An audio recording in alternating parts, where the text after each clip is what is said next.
ఒక్కో గుడికి ఒక్కో ప్రత్యేకత ఉంది. వీటన్నింటినీ దర్శించుకుంటేనే యాత్ర పరిపూర్ణమవుతుందట.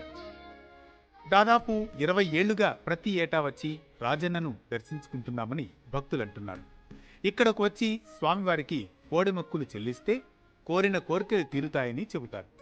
అయితే ఇక్కడ దర్శనానికి వెళ్లే భక్తుల లైన్ల విషయంలో తొక్కిసలాట కాకుండా ఆలయ అధికారులు మరిన్ని జాగ్రత్తలు తీసుకోవాలని భక్తులు సూచిస్తున్నారు. భీమన్న గుడిలో ఎక్కడా లేని విధంగా స్వామివారి భీమలింగం ఉంటుందట.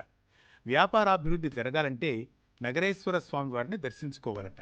వ్యాపారంలో ఉండే సమస్యలన్నీ తొలగిపోతాయని ఆలయ అర్చకులు చెబుతారు. వేములవాడలోని పురాతనమైన దేవాలయం కేదారేశ్వర గుడి.